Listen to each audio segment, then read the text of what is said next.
A partir de este momento, el equipo de Semana.com les presenta los hechos más importantes del día. Bienvenidos. Saludamos a la audiencia que en este momento se conecta al podcast de Semana, El Diario. Yo soy José Guarnizo, con el equipo de editores y periodistas de Semana.com les contaremos las noticias y acontecimientos de Colombia y el mundo. Bienvenidos a quienes nos escuchan en directo o en diferido a través de las plataformas Spreaker, Apple Podcast, TuneIn, iVoox y nuestras redes sociales. Hoy es lunes 9 de julio y con la producción de David Gallego, bienvenidos a este nuevo episodio de la segunda temporada del Diario.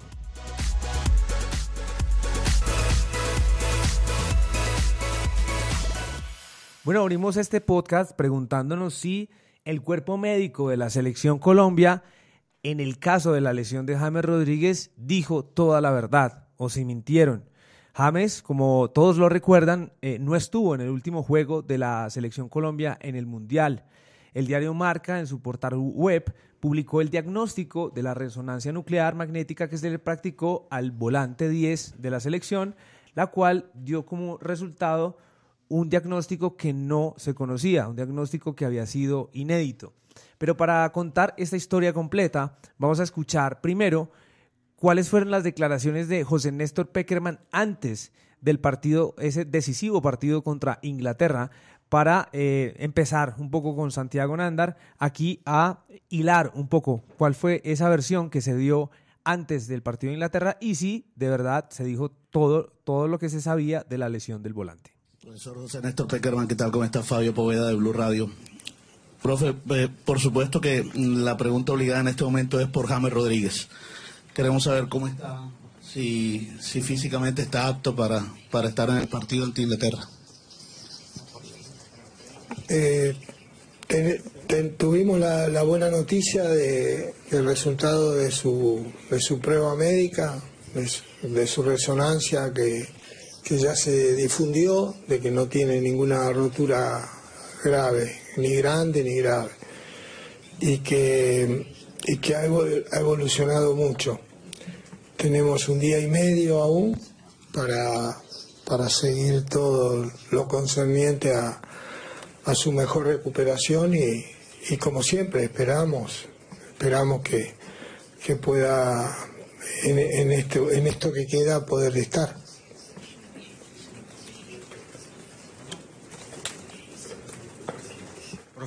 Bueno, eso era la respuesta de José Pekerman, era una respuesta alentadora. Eso hizo ilusionar a muchos colombianos sobre la posible presencia de James Rodríguez en ese partido de Inglaterra que, como ustedes recuerdan, terminó 1-1 y perdimos en la tanda de penaltis. Pero recientemente, en las últimas horas, ha salido el médico Carlos Ulloa, el médico de la selección, a dar otras declaraciones frente a que no se dijo toda la verdad. Vamos a escuchar a continuación un análisis que hace nuestro colega Javier Hernández Bonet y su equipo en Caracol Televisión sobre la otra respuesta que dio recientemente Ulloa. Puntualmente, ¿qué es lo que ha manifestado James Rodríguez que reproducen hoy los medios del mundo? Hola Javier, hola. Perdón, manifestado el médico de la Selección Colombia sobre James Rodríguez. Sí señor, él puntualiza varios temas. Primero hace lo que decía el profesor Alfaro, diciendo que son dos lesiones distintas. La del gemelo izquierdo, que fue antes de Japón, puntualiza que no tenía tanto edema, tanto inflamación. Y luego ya habla del tema de la pierna derecha, por lo cual tuvo que salir ya después. Dice exactamente antes de jugar frente a Inglaterra. ¿Sabían que no podía jugar ante Inglaterra? Y él dice claramente sí. Sabíamos que no podía jugar y que no iba a jugar. Ya era una decisión tomada en conjunto con el cuerpo técnico, el cuerpo médico y el mismo jugador. Y después puntualiza acerca del tema de desinformar a la prensa y dice: se lograron hacer cosas muy positivas. Obviamente, entre las estrategias, por desgracia, para ustedes, refiriéndose a nosotros, a la prensa, que yo los entiendo, que es su trabajo, nos toca desinformar porque hace parte del juego, pero yo recuerdo un técnico que decía que ojalá el rival ni siquiera supiera la hora y fecha del partido. Para desgracia de nosotros no, porque nosotros la teníamos clara. Para desgracia de ellos que quedan imponiendo una mentira cuando lo que estamos reclamándole a la sociedad de hoy es verdades. A mí me parece muy grave, esa parte final me parece muy grave. Sí. Además, ¿sabe por qué, profesor Gustavo Alfaro? Porque es que hay otra cosa que hay que ligar a esta situación. Si James llegó con esos inconvenientes a la concentración a la ciudad de Bogotá, entonces ¿por qué no nos explican por qué Cardona, que es el jugador más parecido a lo que necesitaba Colombia al no estar James Rodríguez, no estuvo en la convocatoria? Que nos digan también esa verdad. Claro, Javier, o la vamos a tener que empezar a buscar por terceros. No, bueno, no sé. Bueno, entonces hay un cambio de discurso y sobre todo un poco lo que ha generado sobre todo polémica es que el médico diga que había una estrategia de desinformación. Uno entiende también, por ejemplo, que Pekerman no quiera revelarle al rival pues muchas cosas. Sin embargo, también queda como esa inquietud de hasta qué punto se dicen mentiras previo a un partido, sobre todo con el jugador más importante. Santiago, ¿qué más dijo el médico? Pero hablemos primero sobre todo el diario Marca, porque aquí nace todo, reveló como los resultados de los exámenes de James. ¿Qué tenía James realmente que no pudimos saber, que no reveló el técnico José Néstor Pekerman y que, pues como escuchamos al principio de este podcast, pues no se dijo en esa rueda de prensa antes del partido contra Inglaterra? Bueno, lo que demostró la resonancia en primer lugar fue que James tenía una rotura fibrilar en el sóleo de su pierna derecha. Él ya venía con unas similitudes, pero en su pierna izquierda, que lo marginaron en febrero y en abril de competiciones como la Champions League y la Bundesliga cuando estaba en el Bayern Múnich. Lo que dice el médico Ulloa es que es parte de la estrategia y lo que siempre se ha manejado dentro del departamento médico de la federación. Recordemos que Pekerman también ha sido muy con sus secretos, con su mística argentina a la hora de dar formaciones, a la hora de dar convocados, y esto hace parte no solo del cuerpo médico, sino de toda la Federación Colombiana de Fútbol. Bueno, el médico Carlos Ulloa también dio unas declaraciones en el programa Debate Final de nuestros colegas de Fox Sports, es un programa que hacen con el diario El Tiempo, y frente a la lesión antes del juego contra los ingleses, el médico afirmó, y voy a leer textualmente: él venía con varias molestias en las piernas cuando llegó. En Milán tuvo una sobrecarga en la pierna izquierda, que era la que venía presentando problemas en febrero y abril en el Bayern. Sin embargo, en el partido frente a Senegal presentó similares síntomas, pero en la pierna derecha. Fue lo que dijo. ¿Qué más dijo, Santiago? Bueno, dijo que fue previo al partido frente a Senegal, donde exigió un poco más de su pierna derecha, lo que conllevó a que se mitigara, que se formara más la lesión. Esto nunca inquirió en que fuera algo peligroso para James durante el partido, que se agravara su lesión, pero sí molesta la falta de información y el ocultamiento a los medios de comunicación, a los hinchas, a la gente que ama este deporte. Claro, dice también el médico Ulloa en esas declaraciones a Fox Sports, dice que, bueno, James se molestó sobre todo en la pierna, como lo decía Santiago, en el calentamiento frente a Senegal. Y dice textualmente: pero dijimos, bueno, intentemos ver si se puede hacer algo y nosotros siempre jugamos a un último partido. Pero no es que eso hubiera hecho que la lesión fuera peor o un acto de responsabilidad. Simplemente son decisiones que se toman, situaciones del deporte. Entonces acá descubrimos otra cosa y es que él en el calentamiento se sintió mal, ¿no? Y recordemos que él salió en ese partido. Ulloa también dijo que siempre fueron claros los reportes que entregaron frente al volante. Sin embargo, aseguró que dentro de la política que siempre se ha tenido en el departamento médico de la federación está la de no dar mucha información y acrecentar la especulación con respecto a los temas médicos previo a los partidos de la selección. Bueno, y sumándole a esto, pues James sufrió, esto pasa, la lesión de la rotura fibrilar pasa en dos ocasiones, directamente o indirectamente. Directamente pues viene en el contacto, en el choque, o la pelota o un jugador que le golpean al volante, o en dado caso de un mal estiramiento durante el calentamiento previo al partido, que fue lo que le pasó a James y fue lo que hizo que se tuviera que retirar los 30 minutos de juego versus Senegal. Y lo claro es que el cuerpo técnico sabía que James no podía jugar y sin embargo, pues en esa rueda de prensa se dijo que estaba bien, fue un parte como alentador, eso hizo ilusionar a muchos hinchas, pero dice Ulloa, sabíamos que no podía jugar y que no debía jugar, ya era una decisión tomada por el cuerpo técnico, el departamento médico y James. No se iba a dar un diagnóstico previo al partido y obviamente si íbamos a seguir jugando, tampoco se iba a ir manteniendo mucha información. Entonces, lo que queda claro es que el médico pues revela que que mintieron, que no revelaron información, que sabían ya que no podía jugar, el mismo James lo sabía, pero ocultaron esta información. Esto es lo que pasa, Santiago. También se ha hablado mucho respecto a el posible futuro de Pekerman.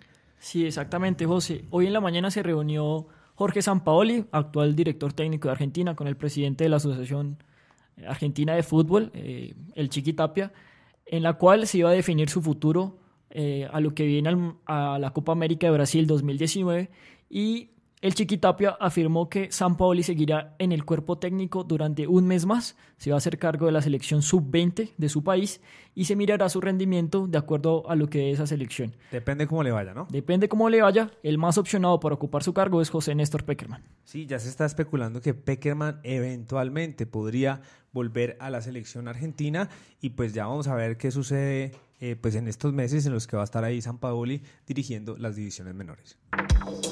El martes 17 de julio se realizará el foro Vías 4G Colombia Avanza, organizado por Foro Semana y la Agencia Nacional de Infraestructura, con el objetivo de analizar los beneficios que traerán para la competitividad del país los nuevos kilómetros de vías, viaductos y puentes que han sido concesionados. La cita es en Bogotá, Salones Reales 1, 2 y 3 del Hotel JW Marriott, calle 73, número 860, desde las 7 de la mañana. Mayor información en www.forosemana.com. Bueno, pues el presidente Juan Manuel Santos sancionó la ley el estatuto de oposición para lo que viene en este próximo gobierno de Iván Duque.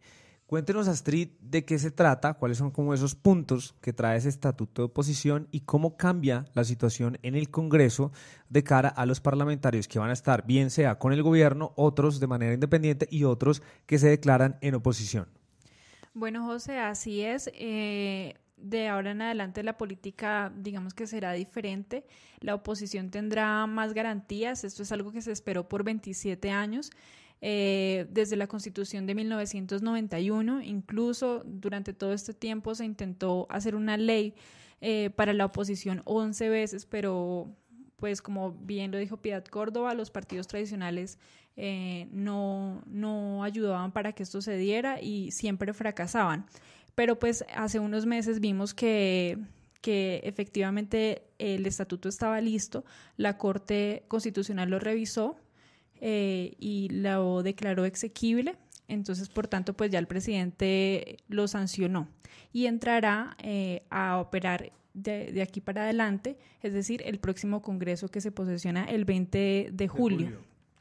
Paradójicamente, y esto es un punto para anotar, el Centro Democrático que tanto se opuso al estatuto de oposición será pro gobierno y por primera vez en 8 años no será de oposición y ya no podrá hacerlo porque si se declara de oposición, de gobierno, ahorita ya tiene que mantenerse. Sí, esto cambia muchísimo el panorama dentro del Congreso porque se supone que los parlamentarios tendrán que tomar una decisión, incluso tienen un periodo, unos días para tomar esa decisión, si definitivamente están con el gobierno o no están con el gobierno, se declara independiente y eso tiene unas consecuencias que trae este estatuto. Exactamente. Tendrán solamente el mes siguiente de la posesión de Iván Duque para declararse de gobierno, independientes o de oposición. Y esto pues llevará unas consecuencias puntuales. Digamos que en primer lugar pues le dará a los ciudadanos una visión clara de para dónde va cada partido, movimiento o grupo significativo, las agrupaciones del Congreso que estén. O sea, no tiene que estar en un partido necesariamente. No, es decir, por son ejemplo, agrupaciones políticas en general. Agrupaciones políticas, digamos, Gustavo Petro, que se han preguntado mucho los colombianos sobre cuál va a ser como su rol y su función dentro del Congreso, si él sería el jefe de la oposición o sería el Robledo, o bueno, ¿qué parlamentario podría serlo? Exactamente, pues los partidos que se declaren de oposición tendrán que buscar consensos entre ellos. Digamos que va a empezar una puja política y dependiendo pues de cada proyecto de ley que vayan a discutir y demás, pues ellos tendrán que ponerse de acuerdo incluso para aprovechar los beneficios que le da el estatuto de oposición. Podemos ver algunos. Por ejemplo, durante la posesión de Iván Duque, cuando hable y demás, ellos también podrán tener en las alocuciones, posterior a las alocuciones, un espacio en el mismo canal durante el mismo tiempo y en la misma franja para hablar y controvertir al próximo Tiene presidente. Como un derecho a la réplica, digamos, en televisión Prime, que eso sí es un cambio, digamos, significativo frente a lo que hace el actual presidente. Es decir, si hubiera pasado esto antes en el gobierno de Santos, pues hubiéramos visto mucho más a Uribe o a Duque, quién sabe, pues en las locuciones, en televisión abierta, en canales en prime time, como debatiendo y controvirtiendo al presidente Juan Manuel Santos, que eso es lo que va a pasar de aquí en adelante. Exactamente, pero este derecho para las alocuciones solamente lo tendrán 3 veces al año. O sea, deberán escoger muy bien qué quieren controvertir y qué no, porque no pueden desperdiciar estos minutos, digamos. Sí. Y lo otro que es muy importante y por lo cual deben lograr un consenso en la oposición, y ahí se medirá como qué tan fuerte van a ser, es que si ellos no logran tener un mismo discurso y aprovechar esos 20 minutos para darlo, tendrán que dividirse ese tiempo dependiendo de la representación que tengan en el Congreso. Entonces ahí vamos a ver que, pues, por ejemplo, Maíz, que tiene más poquitas curules, pues va a tener menos posibilidad de tiempo, mientras que el Polo Democrático, digamos, va a tener más tiempo. Entonces, pues estas cosas van a tener que ponerse en balanza. Además, también va a haber un día de la oposición, que en realidad van a ser hasta 5 días por cada legislatura, en la que la oposición va a poder hacer el orden del día y los demás congresistas que no son de oposición tendrán que respetarlo. Incluso se considera una falta grave disciplinaria en caso de que no lleguen a asistir a ese día de oposición, digamos, o pues sin justificación, obviamente, o se retiren sin justificación, no podrán hacerlo. Entonces, otra cosa también, digamos que así como tiene ciertos, no llamémoslo privilegios, ciertos derechos para ejercer debidamente la oposición, también tienen pues algunas restricciones, y es que ellos no podrían, tengo entendido, Astrid, aceptar cargos dentro del gobierno. Exactamente. Quienes se declaren en oposición o independientes, para los dos aplica, no podrán ejercer cargos en el gobierno, ni representación política, ni podrán ser directores, gerentes o jefes de entidades públicas en el gobierno, incluso dentro de los 6 meses siguientes a su retiro de la organización política que se declaró en oposición.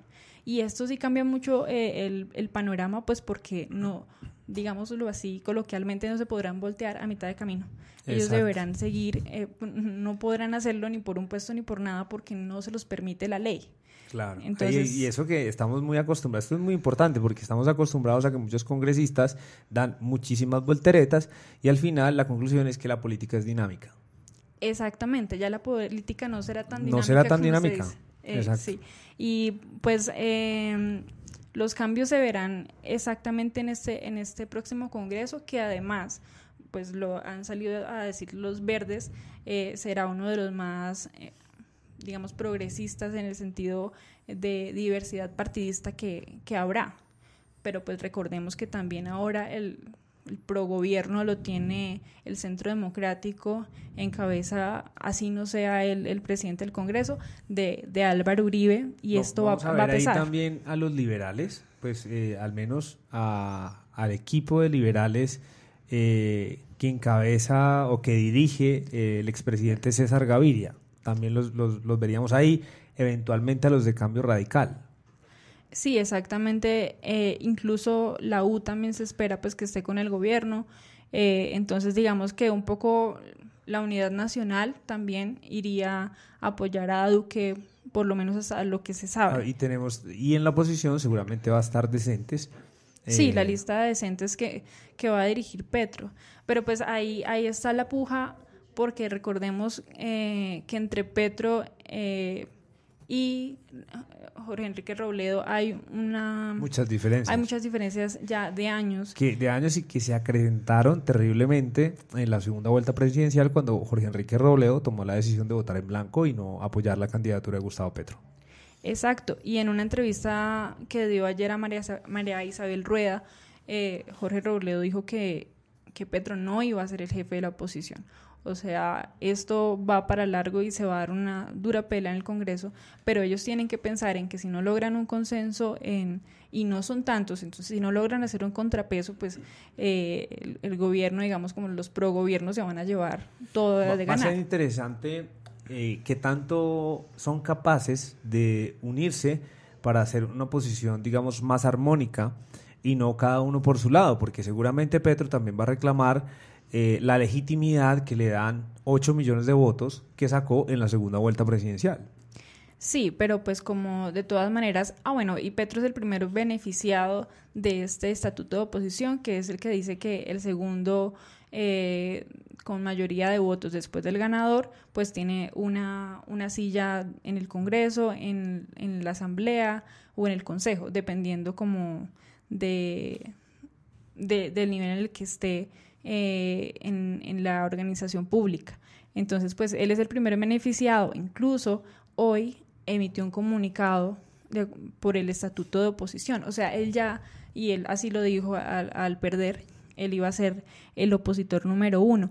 Y pues sacó a relucir el asesinato de líderes sociales para llamar la atención y decir como bueno, está la norma muy bonita en el papel, pero no se puede quedar en letra muerta, porque no solo la oposición está en el Congreso y demás, sino pues está en la defensa de quienes piensan diferente afuera, que serían en este caso los líderes sociales. Claro. ¿Algún otro punto adicional, Astrid, que nos quiera contar sobre este estatuto? Pues uno de los mayores cambios también es que ellos van a participar, por ejemplo, en las sesiones del presupuesto, van a acceder a información pública más fácil. Digamos que el Estado tiene que abrirse para ellos, y lo más importante de este estatuto es que va a ser un derecho fundamental la oposición política, y eso es una gran avance para la democracia. Sobre todo para la democracia. Pues los invitamos a que entren a semana.com y lean un informe completo que incluso escribió la propia Astrid, que es la quien nos está comentando las incidencias. Se llama Así funcionará el nuevo estatuto de la oposición, sancionado por Santos. Esto es muy importante que la gente lo lea, sepa cómo va a funcionar de aquí en adelante. Y con esta información nos despedimos de este podcast. Nos escuchamos mañana a las 5:30 de la tarde.